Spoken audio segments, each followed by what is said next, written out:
세상을 살다 보면 우리에게 위험을 알려주는 다양한 종류의 경보가 있습니다. 벌써 날씨가 많이 더워졌는데 날씨가 너무 더운 날에는 폭염 경보 알림을 받게 됩니다. 그래서 노약자나 환자들이 외부 활동을 자제할 수 있도록 합니다.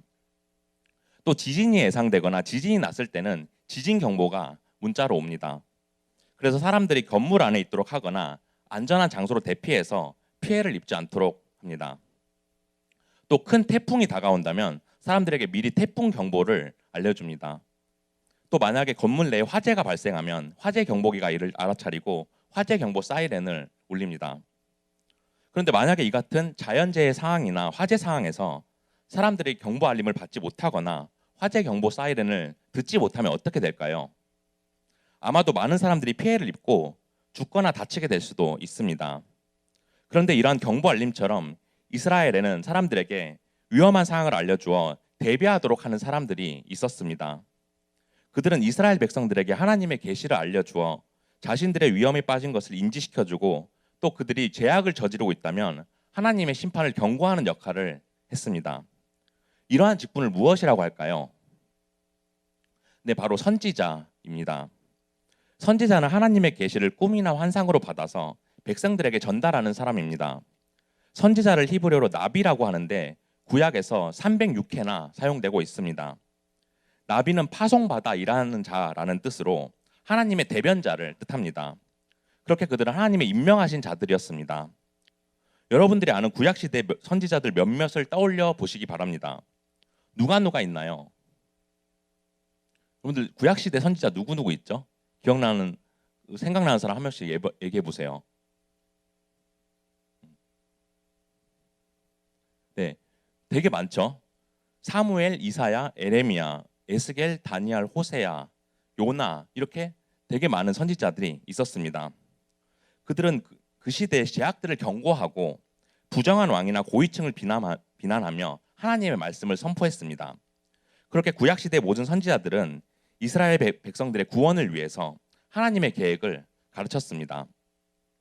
그러면 이제 신약시대로 와서 신약시대의 선지자인데 그 중에 가장 큰 분은 누구신가요? 네, 바로 예수님입니다. 그는 우리에게 오셔서 말씀과 성령으로 궁극적인 구원을 가르쳐 주셨습니다. 그리고 수많은 선지자들이 이야기했던 내용들을 완전하게 드러내셨고 그것을 말씀과 성령으로 우리에게 나타내셨습니다. 이러한 예수님의 선지자 직분에 관해서 베드로가 설교하는 내용이 바로 오늘 본문입니다. 먼저 우리 사도행전 1장 3절 보겠습니다. 그가 고난 받으신 후에 또한 그들에게 확실한 많은 증거로 친히 살아 계심을 나타내사 40일 동안 그들에게 보이시며 하나님 나라의 일을 말씀하시니라. 사도행전의 저자는 누가입니다. 누가는 사도행전의 서두에서 예수님께서 십자가에서 고난 받으신 일과 부활해서 일으키심과 높임 받으신 것을 말합니다. 그리고 예수님이 승천하시기 전에 40일 동안 사람들에게 기적을 보이시고 하나님의 말씀을 전했다고 말합니다. 이어서 사도행전 3장에서는 베드로와 요한이 안진뱅이를 고치는 사건이 나옵니다. 그들이 어느 날 오후 3시쯤에 예루살렘의 성전에 기도하러 올라가는 길이었습니다. 그런데 가는 길에 태어나면서부터 걷지 못했던 어떤 사람이 있었는데 그가 베드로와 요한에게 자신을 고쳐달라고 말을 합니다. 이렇게 자신에게 구걸하는 안진뱅이에게 베드로는 다음과 같이 말했습니다. 나사렛 예수 그리스도의 이름으로 일어나 걸으라. 여기서 베드로는 그냥 예수 그리스도가 아닌 나사렛 예수 그리스도라고 말합니다. 우리 친구들 예수님이 세례 받으실 때 나사렛에서 오셨다는 말을 들은 유대인들이 나사렛에서 무슨 선한 일이 나겠냐고 말한 것 기억나시나요? 우리가 삼위일체 하나님에 대해서 배울 때 이야기했었습니다. 그런데 그 선한 일이 일어날 수 없을 것 같은 나사렛 예수 그리스도의 이름을 베드로가 선포합니다. 이처럼 아무도 믿지 못했던 메시아이신 나사렛 예수 그리스도만이 이 일을 할 수 있었던 것입니다. 그리고 베드로의 그 선포에 엄청난 기적이 일어났습니다. 안진뱅이의 발과 발목에 튼튼해지고 힘이 생겨서 그 자리에서 일어나 걷게 됩니다. 그리고 껑충 뛰기도 하면서 그는 너무 기쁜 나머지 하나님을 찬송하기까지 합니다. 이렇게 예수님의 이름으로 나타난 역사는 그 사람의 인생을 완전하게 바꾸어 놓습니다. 이렇게 성전 앞에 주저앉아 구걸하던 안진뱅이가 완전히 달라진 것을 보고 그곳에 있던 사람들은 놀랐습니다. 그래서 그들은 베드로의 말을 듣고 싶어서 헤롯 성전 안에 있는 솔로몬의 행각으로 모였습니다. 우리 화면에 그림 한번 보겠습니다. 헤롯 왕은 사람들이 모여서 활동을 할 수 있도록 높은 지붕과 여러 개의 기둥들로 이렇게 행각을 지었는데 이곳에 바로 사람들이 모인 것입니다. 그렇게 이 솔로몬의 행각에서 베드로가 그들을 향해 말씀을 전하기 시작했습니다. 우리 사도행전 3장 12절 보겠습니다.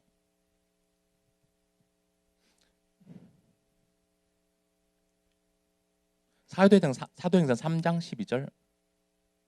이스라엘 사람들아, 이 일을 왜 놀랍게 여기느냐?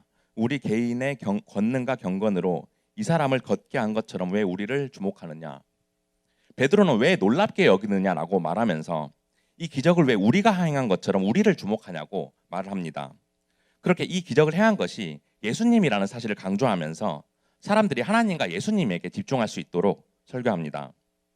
자기가 행한 기적이 하나님이 죽음에서 살아나신 예수 그리스도로 말미암아 된 것이라고 강조합니다.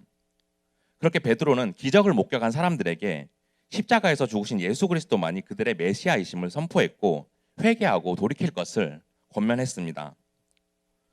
우리 사도행전 3장 19절 보겠습니다. 사도행전 3장 19절 보겠습니다. 그러므로 너희가 회개하고 돌이켜 너희 죄 없이 함을 받으라. 이같이 하면 새롭게 되는 날이 주 앞으로부터 이를 것이요. 이처럼 베드로는 예수님이 다시 오실 그날을 위해 그들이 회개할 것을 권면했습니다. 그리고 돌이키라고 말하면서 그들이 지은 죄들을 없앨 것을 요구했습니다. 이처럼 베드로는 기적을 보여주고 난 후에 종말의 때에 예수 그리스도를 철저하게 믿는 것만이 구원을 받는다는 것을 전했습니다. 이 베드로의 설교로 그 자리에서 5천 명이 회개하고 예수 그리스도를 믿게 됩니다. 그렇게 베드로는 선지자이신 예수 그리스도에 대해서 말씀을 전했습니다. 그래서 오늘 우리가 수많은 사람들이 돌이키게 된 베드로의 이적과 설교를 보면서 오늘 본문을 통해 선지자이신 예수님이 우리에게 어떠한 직분과 사역을 감당하시는지를 살펴보기를 원합니다. 그래서 지금 이 순간에도 선지자의 직분을 행하시는 예수님에 대해 깨달음이 있기를 원합니다. 우리가 세상을 살아가면서 죄를 짓는다면 우리에게 경고와 알림을 주시고 우리를 구원에 합당한 자들로 세워가신다는 사실을 알기 원합니다. 그럴 때 예수님의 은혜에 감사하고 그분의 말씀에 순종하는 여러분들이 되기를 축복합니다. 첫 번째로 선지자이신 예수님은 그를 믿는 자들을 회복시키십니다. 예수님은 부활하시고 승천하셔서 하늘나라의 하나님 보좌 우편에 앉아 계십니다. 그리고 이 땅의 모든 만물이 하나님의 나라가 다시 올 때까지 그에게 복종하고 회복할 수 있도록 하늘에 머물러 계십니다. 우리 본문 20절 보겠습니다. 함께 읽겠습니다. 시작. 또 주께서 너희를 위하여 애정하신 그리스도 곧 예수를 보내시리니. 베드로는 종말의 때에 사람들이 회개하고 돌이킬 것을 권면하고 난 후에 주께서 예수님을 보내실 것을 예정하셨다라고 말합니다. 당시의 유대인들은 모든 사람들이 회개할 때 하나님의 계획이 완전히 성취된다고 보았습니다. 그렇게 종말의 시대가 도래할 때 하나님이 예수 그리스도를 이 땅에 보내신다는 것입니다. 그리고 종말의 때 예정하신 그리스도를 보내신다고 말합니다. 여기서 예정하다는 말은 지정되다, 임명되다라는 뜻입니다.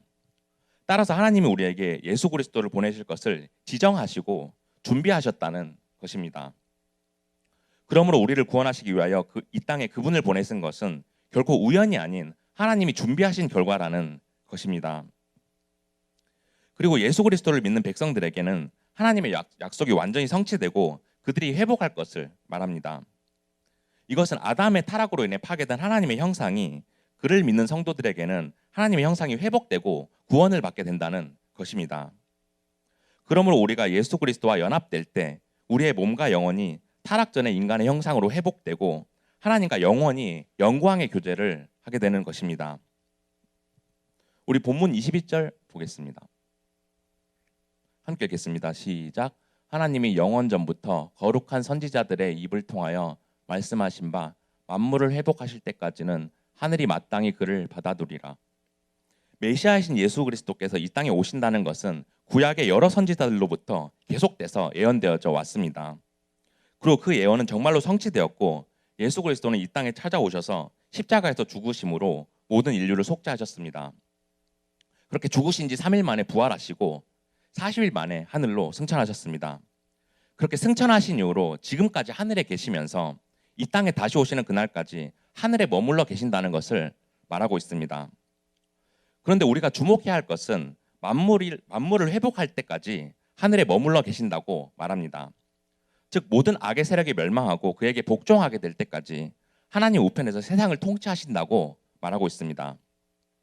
그렇게 모든 만물이 하나님의 약속대로 회복하게 될 때 이 세상이 새롭게 되고 예수 그리스도께서 이 땅에 다시 오신다는 것입니다. 이렇게 종말의 때 예수님께서 다시 이 땅에 오시고 만물을 회복하는 시간이 장차 오게 됩니다. 그분이 재림하실 때 만물이 회복되고 하나님의 영광을 누리는 그 날은 반드시 오게 됩니다. 그리고 그날에 예수님이 선포하신 말씀처럼 이 땅의 모든 만물이 회복되고 그를 믿는 성도들의 영혼과 육체는 하나님의 형상으로 회복되게 됩니다. 그러므로 우리가 선지자이신 예수님의 말씀을 믿을 때 우리가 완전히 회복된다는 사실을 깨닫기를 원합니다. 그리고 예수님이 다시 오시는 그날에 우리의 영혼과 육체가 하나님의 형상으로 회복되고 영광을 누린다는 사실을 깨닫기를 원합니다. 그래서 예수 그리스도를 믿는 믿음을 가질 때 하나님 나라에서 영원한 안식을 누리는 여러분들이 되기를 축복합니다. 두 번째로 선지자이신 예수님은 그를 믿는 자들을 가르치십니다. 예수님은 그를 따르는 자들에게 말씀으로 깨달음을 주시고 그들이 구원을 받을 수 있도록 도우십니다. 그렇게 그들이 진리의 말씀을 따름으로써 영생에 이를 수 있게 하십니다.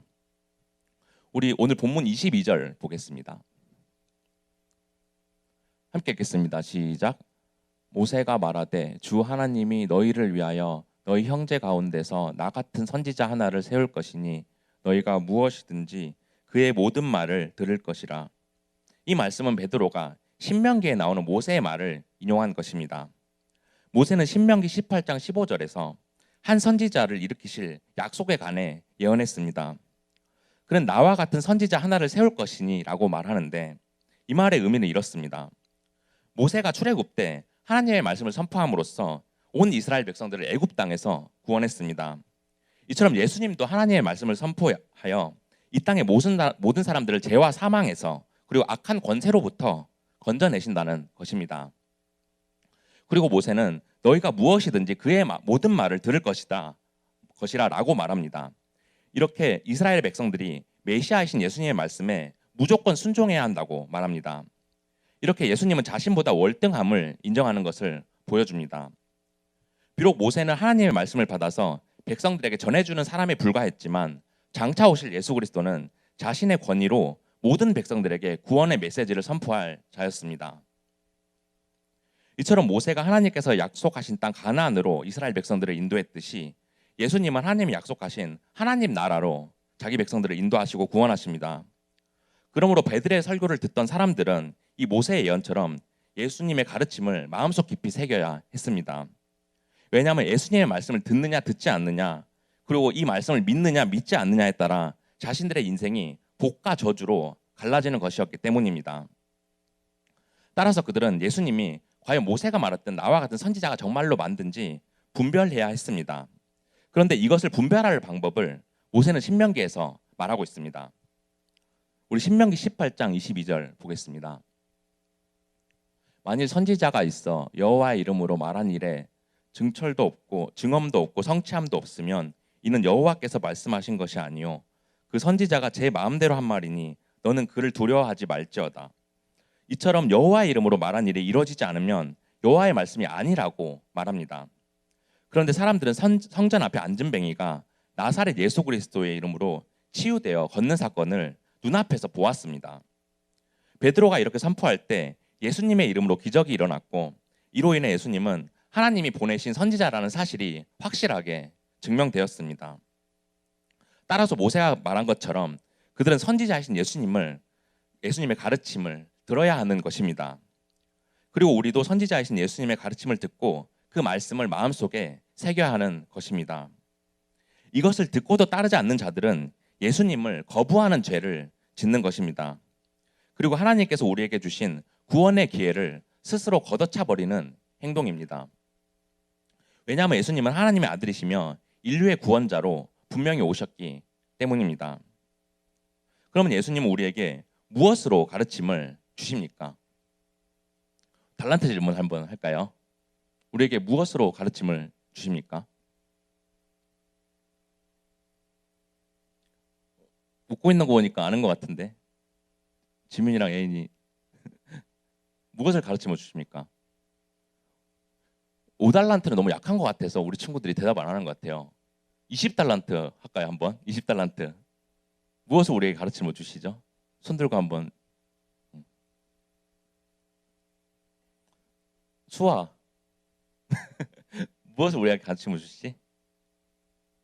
20달란트 이렇게 회의하고 있네요. 뭐지? 그렇죠. 잘하는데 이게 부끄러워서 손을 못 드는 것 같아요. 성경이죠. 성경 그 말씀을 가르침으로 주시는 거죠. 그래서 말씀을 가까이 하고 배우려고 할 때 예수님의 진정한 가르침을 깨닫게 되는 것입니다. 그렇게 말씀으로 우리가 깨달음을 얻고 선지자이신 예수님의 가르침을 실천하며 살아갈 수가 있습니다. 그러므로 예수님의 가르침을 마음속 깊이 새기면서 믿음으로 살아갈 때 영원한 생명을 얻는 여러분들이 되기를 축복합니다. 세 번째로 선지자이신 예수님은 그를 믿지 않는 자들을 멸하십니다. 공의로우신 하나님은 예수님을 믿지 않는 자들을 영원한 죽음에 이르도록 하십니다.